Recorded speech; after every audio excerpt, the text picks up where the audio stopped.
Hello and welcome back to another episode of the Bunch Notes podcast. This is Dan here, Big Cass.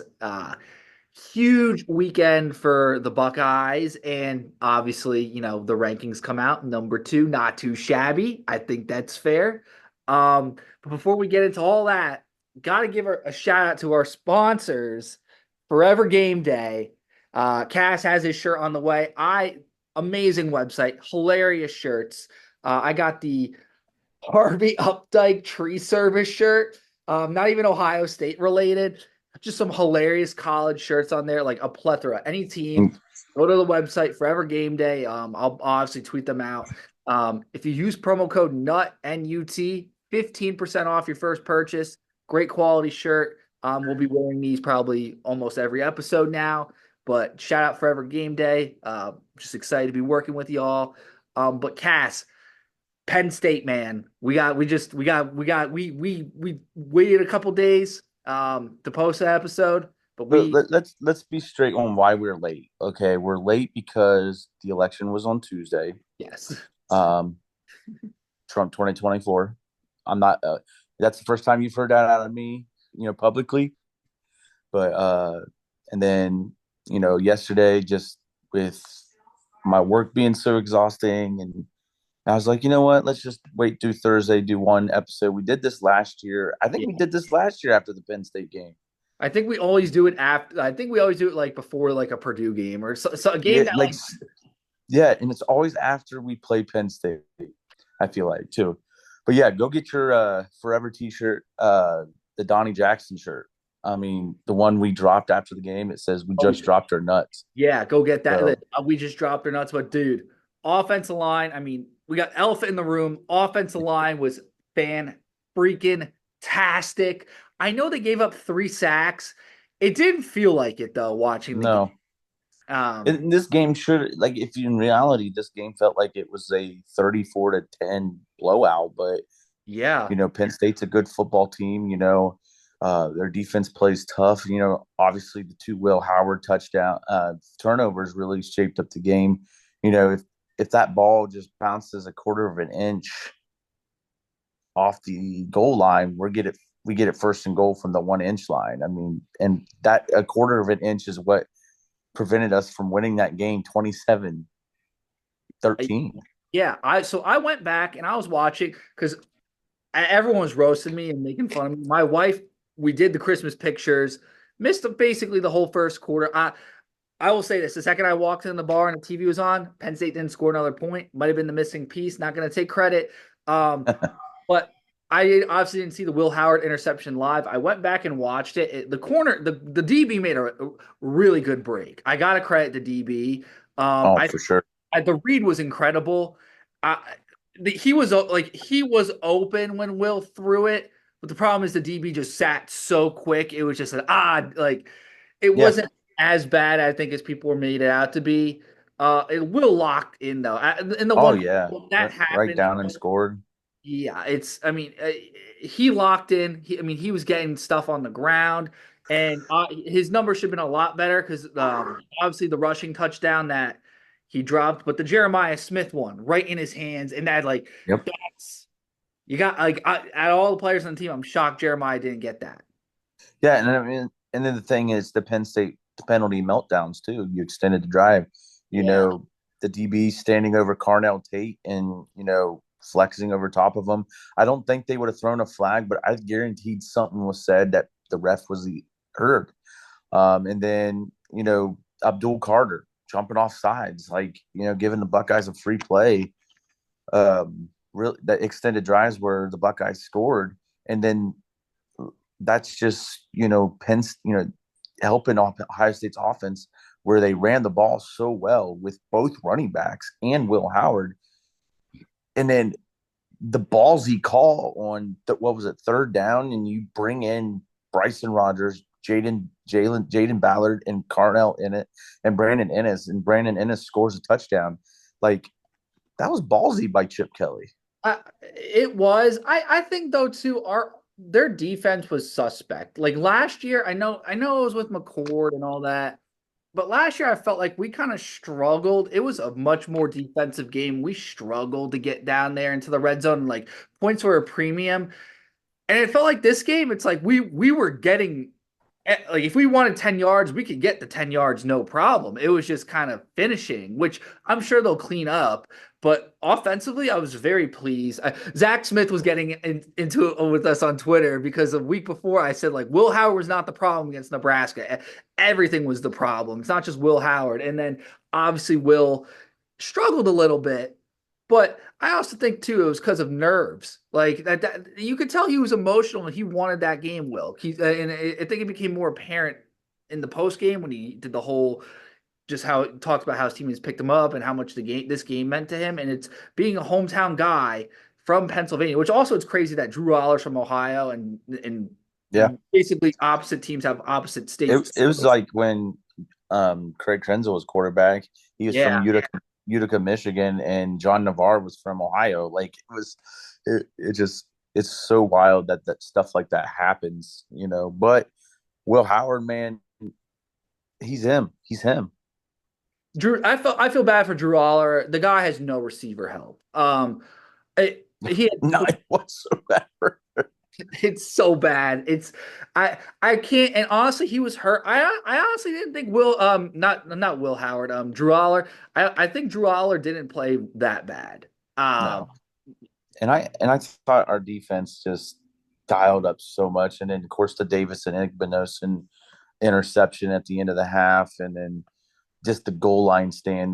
This defense just, I mean, it was unbelievable. Katie McDonald probably with the play of the day, shoving the center 3 yards in the backfield on that final four, and then Lathan Ransom, brilliant play, brilliant. Saw read the scouting report perfectly. Knew they were going to play that play action pass to Tyler Warren and just caused Drew Aller, and then the pressure. I know a lot of people are saying Ohio State's not putting pressure on the quarterback. Well, they did, because how many times did Drew Aller have to step up in the pocket a lot and take off and run? I think you sent me it. It was just basically how they were doing different stunts now. Yeah. Yeah. Also, I know it wasn't a ton, but they definitely rotated more. It wasn't Oh, much they more, did but rotate a lot. I mean, there was times on crucial third downs that were it's like, where's Jack at? Jack's not out there. But Kenyatta Jackson and Caden Curry and all them. I loved what they did, even rotating on receivers. Obviously we mentioned that, but like even rotating DBs. You saw Jermaine Matthews come out there, Jalen McClain come out there. The only thing we didn't see was Lorenzo Styles. We didn't see him much this week. I that's think that had a lot to surprising. do with the scheme, maybe. Yeah, that's surprising because how well he played. I mean, even got credit him, man. Jaden Fielding, two big field goals. Yeah. I mean, the whole team. I thought outside of I Will just think Howard, the tackling was so much better by the Buckeyes defense. yeah, and Cody played a lot. It's, I mean, the whole defense. I was very pleased with. I'm just going through the numbers here, trying to think of anyone else that really stood out to me. Oh, Cody Simon. Oh, Caleb oh, Downs. I want to say this stood out. Not a player, but a unit. The tight ends. When it came to blocking on that final drive, they were doing a lot of 22 personnel. There was a lot of two tight end sets, if you noticed. Mm-hmm. And like I just feel like G Scott, and like Bennett Cribbs, Shalani Thurman.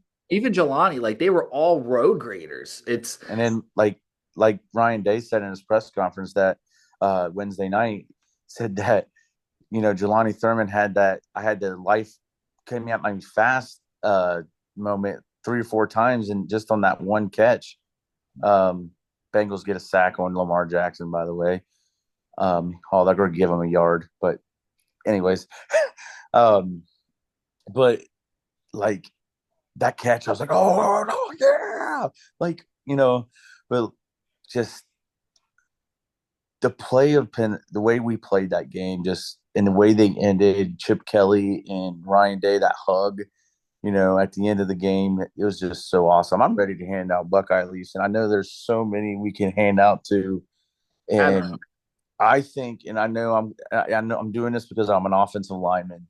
and as good as the offensive line played, but for Donovan Jackson, an All-American guard, to learn how to play left tackle, the hardest position on the offensive line, In the hardest and in the hardest environment in college football, yep, too.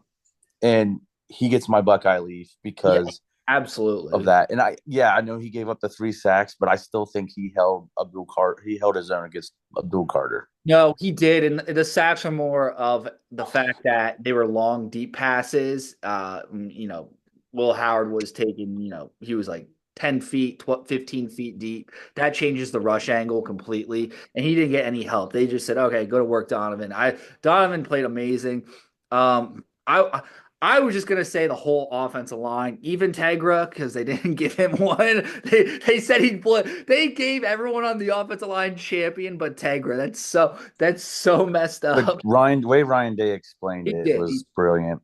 It was So no. that with that being said, we'll go ahead and give the whole offensive line Yes. the Buckeye Leaf, and then I'm going to give Will Howard the other offensive Buckeye Leaf because, Okay. yeah, he had the 2 turnovers, but he was a dog. He was a dog. I agree. Like the receivers, if Ennis did made more catches, I would throw him one. Just a one catch. I'm not gonna throw him one just yet. Well, I've also thrown him a couple this year though. Emeka, he had the touchdown, but I feel like other than that, he was kind of quiet. Only 3 catches, 31 yards. Jeremiah obviously didn't have the touchdown. So yeah, I'm just gonna say the entire offensive line. Carson Hinsman too, road grader, bro. Oh Just yeah, absolute road grader. On defense, Caleb Downs. yes, Oh and I know my I God. said this like 3 straight weeks, but like he blows up one run a game and it ruins the drive. It's amazing. Yeah, it's definitely amazing. I mean, They had him you playing know, Mike. They had him playing Mike at one point.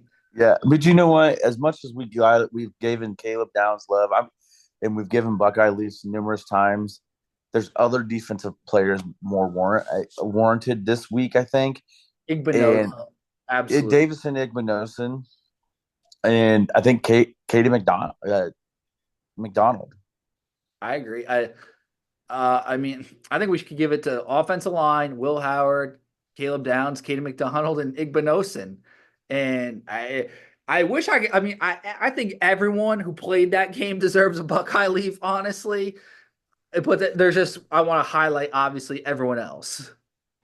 Touchdown, Jamar Chase. That's big. That's big. I'm Fantasy. sorry, guys. I'm a Bengals fan, Oh, and I'm like 10 seconds behind you. Oh my goodness. Peace. Wow. and the final Buckeye Leaf is going to Ryan Day. How much of a relief for Ryan Day was that to get that win, a top 5 win on the road for the first time since 2006, since Troy Smith beat Texas. It was just awesome to see the relief and happiness. Yes. It was it. I think we all collectively took a sigh of relief there. We needed that. Buckeye Nation, we needed like, and I'm sorry it's at Penn State's expense, but it's just we had to go down. We had to prove the toughness. This, everything the last couple of years wasn't a fluke. Get our confidence back, get our swag back. Someone tweeted that they think Penn State is a psyop by the government to give Ohio State a top 5 win every year. Um, Also, James Franklin at the end, getting an argument with a fan. We've seen that like 4 different times. Who was it in our Slack group? Was it Grant or Carson that says, or Caleb? One of those three said, "I love the tradition of James Franklin getting into it with a fan." Was I that know you? that was me who posted That that. was you. Yeah, that was you. I was one of you four, and I'm like, dude, I'm dead, and because it's true. But you know what? Ross Bjork was there. Take note, Buckeye Nation, because in 2 weeks, unless they lose to Michigan this week, but in 2 weeks, when the Indiana Hoosiers come into town, and you know this will probably be a noon game, I want that type of atmosphere that Ohio State had to deal with. So in 2 weeks, when the Hoosiers come into town, we need that atmosphere. More Creed. No. Uh, Yes, more Creed. for real. I'm trying to think anything else that really stood out to me. I'm gonna say just I just think this team's legit now. Yeah, I think the way they shifted the offensive line too was kind yeah, of I mean it was one of the scenarios we did have last week. And they did a really good job. They're very cohesive. Also, the last thing we can move on, the blocking, the team blocking. Yes, the offensive line still has some question marks. This is a great step forward. I want to see them continue to improve the next 2 weeks before Indiana. But the blocking from yeah. all skill guys, the tight ends, the receivers now, and then obviously the backs like Trey and Quinshawn. They play like fullbacks. They Dude, like I want Travion Henderson in the second round to go to my Cincinnati Bengals. Him it's and him and Chase Brown would complement each other so our much. the offense is so scary right now because if Trey and Judkins can kind of block like that, and you have Will Howard using his feet, you're not going to really be able to stop that with all the weapons Ohio State has on the Right, perimeter. It's you're going to have to pick your poison, and right. it's going to be filthy.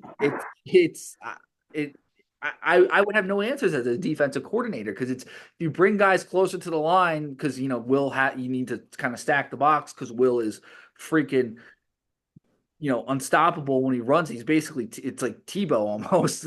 um Yeah, he's gonna beat you deep. And Will has shown like he's not. I'm not saying he is Brett Favre with the deep ball, but he's not bad. He's yeah. not as bad as people make him out to be at all. So let's turn the page. Ryan Day made a comment at his press conference this week about Purdue being a really tough 1-17. I chuckled. And then I send you a graphic today and said, how did the Big Ten Conference do this to Purdue? Yeah, They had Notre Dame. They had Oregon already. They still got to play Penn State. They got to play Indiana. And of course, they play the Buckeyes Saturday. They did not do Purdue any favors. And honestly, they're battle tested. they're very battle tested. But how beat up are they? Is the question. I That is hope the the card question. didn't even play last week. I think he's playing this week, from my understanding, but he's been banged up. Um, Also, the one thing that does concern me, they are the spoiler makers and they love taking down number two teams. Ohio State is now number two. That did pop up on my alert, like in my mind, but I'm also like, this team should, it's a 37.5 point spread. If I would like for us to beat them, hopefully. Yeah. They got a pretty decent running back in Mokobe. He's got 539 yards Back. this year. Only scored 3 touchdowns. Their leading receiver is Claire with 30 receptions, 462 yards, two touchdowns. I think that's the tight end, right? Yeah, the tight end. And then Card is not bad. 8 touchdowns, 4 interceptions. They just don't have a lot. They And run the they air lost. raid. And I'm curious. I'm just curious, like with the air raid they run. Sorry to cut you off, brother. No, Um, you're good. curious with the air raid, like how our DBs will match up with that, because like that's I feel like that is what Ohio State's kind of one weakness if they're a really good passing team. But they're not a good passing team. They're decent. No. I forgot. I heard the stat this morning on the juice. I think it was something. They're really bad in something offensively. It's like 131st out of 134 teams. I think it was like red zone or something. I gotta look it up. But what were you gonna say, bro? I mean, they've lost. They've been blown out. They've had so this is how their season's gone. Close game against Nebraska, 28-10. You know, that's to me, that's kind of a close game. And then they get blown out by Wisconsin 52-6. And then they go into overtime against Illinois and they lose by one. And then they get blown out by Oregon. And then they go into overtime and lose to Northwestern. So they had a close game that last week. It just seems like every other game they're getting blown out and having good close games. But they are those Boilermakers, Spoilermakers. And according to ESPN, you can get tickets for $21, but I haven't seen that. Have you? I mean, No. Um, and looks like okay, they're just so bad across the board. Defense says 200. There's no way there's 247 college football teams. D1. There's no way there's at least that are they many. count FCS teams? Possibly. It says I'm just looking at their numbers. Offense, they're tied 180th in total yards. Passing yards, 193rd. Rushing yards, 145th. Points, 119th. Third down percentage, 130th. Defense, they're 247th in total yards. Passing yards is 209th. Rushing Oof. yards is 234th. Points is 257th. And third down is 200th. In Ohio State, they're like all top 100 everything. That's just a nightmare for them. So basically, for Ohio State, go up by 35 at halftime, bench the starters, play the second. Well, you'll have to play the starters in the third quarter. Just keep them going. Mid third quarter, bring in Devin Brown and Julian Sayin and basically call it a day. I mean, and It's beat a these great guys. game. It's a great game to build offensive line depth. Yep. Get And I got the Buckeyes and get a shot out. Buckeyes win 52-0. let's say 59, 59-7.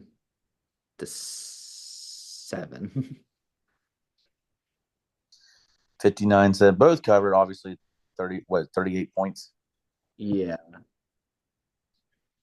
So I don't really things to look for bold predictions, but because a it's a bad game. It really is. Maybe we finally get our special teams prediction. I don't know. And I don't know what the Ravens just did there. They just gave up like a 12-yard loss on third down, but okay. Um, my bold prediction will be a James Peoples touchdown. We Hey, haven't I called it today, but Where is James Peoples? I haven't he's like he was great the first couple weeks and then haven't seen the guy since. well, I think we're going to see him this week, and I think we were supposed to see him against Nebraska, but that game kind of got wonky. So I think we'll get a James Peoples sighting and maybe two touchdowns. Absolutely. That would get me hyped. So, um, feeling good. And also, I want to say this too: like Buckeyes with the Penn State win, it kind of feels like the Buckeyes are basically in the playoff now. Am I correct? Or like, I feel like a lot would have to go wrong for us not to. A lot would have to go wrong, We and would have to I like the be two position they had as the fifth at the fifth seed, and we would play BYU. And actually, I think BYU would get a better seed than the 12 seed, but they we'd were get the saying, 5 seed. they were saying that Boise State this morning could pass BYU because it's not the top Power Five conferences, apparently. It's the top four conference champions, the way it's worded, which I have Yeah, but a lot of confusion about that. Big 12, Big 12 is Big 12 is a lot better than the Mountain West. I'm gonna go out on a limb right here, and I'm gonna tell you who's gonna get that 4 seed. And people could pin this, screenshot this. Colorado is gonna get the 4 seed. That's a bold take, bro. So who wins the Heisman? Cam Because Ward, Cam. Oh, okay. Fair enough. Uh, because he has to do it all. Like Oregon has a good defense. Cam Ward has to do it all. That defense is so bad that he has to go out and try to outscore teams. I think, I think if Boise State wins out, Genie wins the Heisman, Oregon wins out, and as long as BYU obviously loses a game, Boise State's going to be the 4th seed. Yeah, That's but I because think I think the Buckeyes are going to win it all. I think the Buckeyes are going to get the number 1 or 2 seed. I think we're going to I beat Oregon. agree.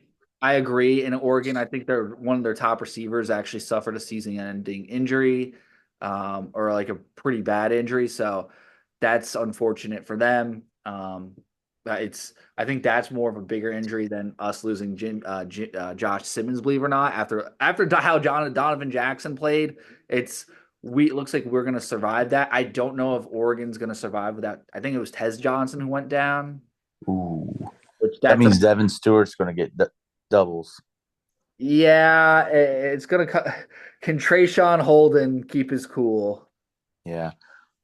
So I am working a game with Fox this week, and I think I texted you at 12. I was like, yeah, probably Jason Benetti and Brock Heward. Yeah, it's a noon game because Big Noon is out in Lubbock, Texas for Texas Tech and Colorado. And then I get my tech book, and I'm like, Gus Johnson and Joel Klatt calling this game, not being in Texas Tech for a 4 o'clock game. So be interesting to see how those two guys, feel this game because there's a chance they're going to be back for the next 3 of the 4 weeks because next week we're at Wrigley. So yeah, I mean, let's see it. And by the way, the games this week are not that good outside of the SEC. So last week we did all Big Ten. I think this week we're going to do one Big Ten game and the rest SEC.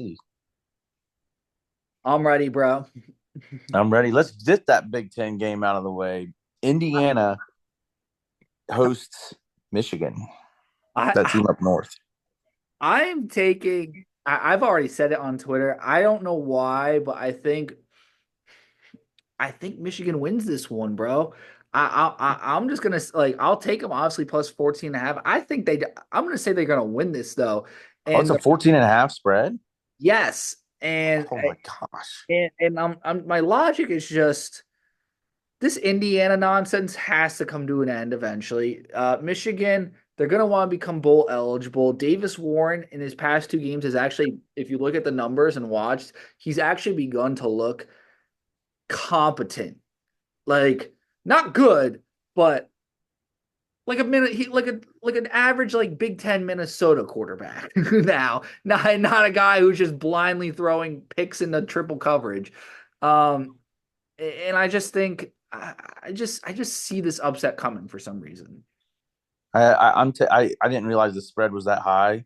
I do think Indiana's going to win the game, but by less than by less than 14. Unfortunately, yeah.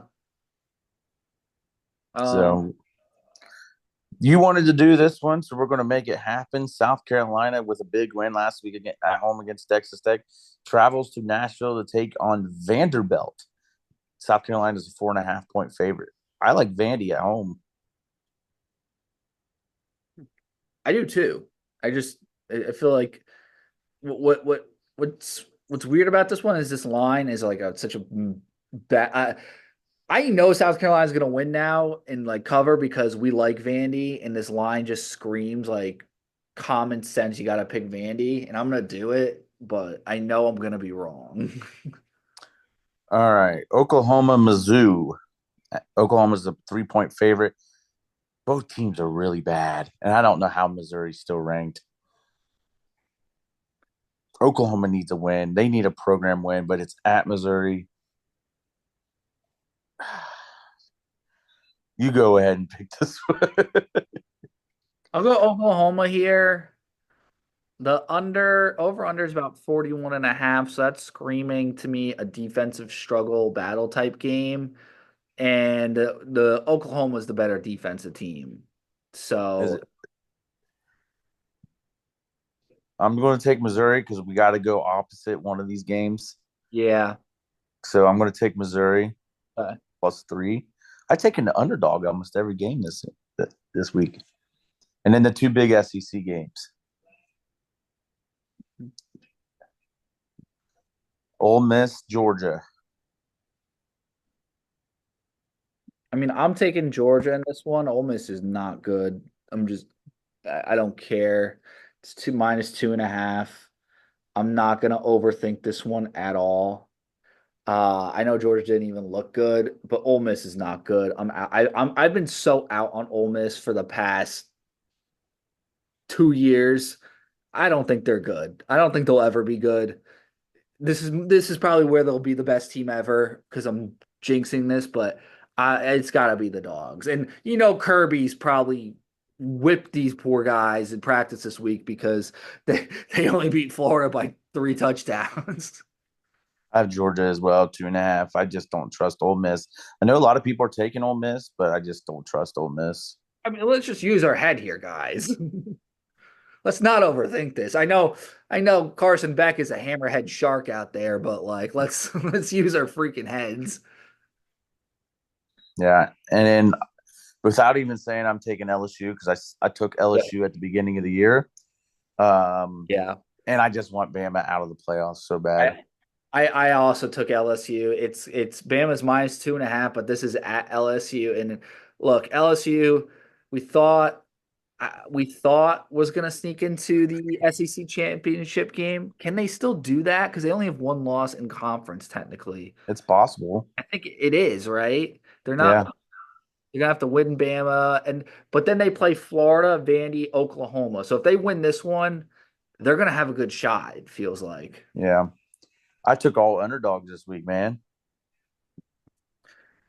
I took trying to think. The only team that's not an underdog that I took was Oklahoma. Yeah, Wow. interesting. No, I'm feeling good. Since we got a couple minutes here, do we want to discuss the events of Tuesday night with everyone? I think it's I think it's important. Not Buckeyes being number two. I was just gonna say I think it's cool, and this obviously Yeah, Cass is a Trump guy. I try to keep it obviously not political on the show, but it is important, and I we would be discussing this. I want to point out if if JD Vance was a Democrat or if Kamala Harris went to Ohio State and like won, it would I'd be excited. this is pertinent. Um, it's I mean, I very wouldn't be excited, but I would be, oh, cool. A Buckeye yeah is in office. yeah. I just think it's cool, and it, I'm not talking about who the person is, so don't be like you. How could you talk about this person? I'm just saying it's cool that a Buckeye is the second highest office in the land. And we could potentially, if something happens to Donnie, we would have our own very own Gerald Ford, which is just would be incredible content for the show. Yeah, but JD Vance didn't play Buckeye football either, but Gerald Ford No, played for this, but that's okay. I'm more just with the like a Big Ten school getting their first president because something happened, like an impeachment to the sitting president. So it would be like our own Mickey Mouse president, which I'm like, I'm Hmm. Yeah, for sure. I don't want Trump. I don't want Trump to get kicked out, but I like the idea of a Buckeye becoming president. Does that make sense? Makes sense. I'm sure that I'm going to be taken out of context, but um, I think it's pretty cool, and I hope he does a good job. Also, I want to point this out too. I found this out. Bernie Moreno is a Wolverine. Why Sherrod? Maybe and Sherrod's a Buckeye. But hey, maybe when you're running a campaign in the state of Ohio, let everyone know that your opponent is went to Michigan. I feel like that was kind of a freebie, Sherrod. Look, I'm not a political guy, but I feel like he missed an opportunity there. Yeah, for sure. For sure. So Oh man. Mike Tyson and Jake Paul fight coming. They actually gonna fight, do you think? Yeah, it won't be good though. No. It's gonna be because I don't think Jake Paul's a good fighter. I think he just no. He thinks he is, but he's not. And then Mike's just gonna be old, so it's gonna be bad technique versus old Mike, and it's just oh, I'm gonna watch it. When is it? Hmm. I'm not sure. Feels like Been that's postponed January or already. February type deal. Yeah. But that's all I got. So everyone have a great weekend. Go Buckeyes. Let's avoid the upset from the Spoilermakers. Go Bucks, baby. Go Bucks.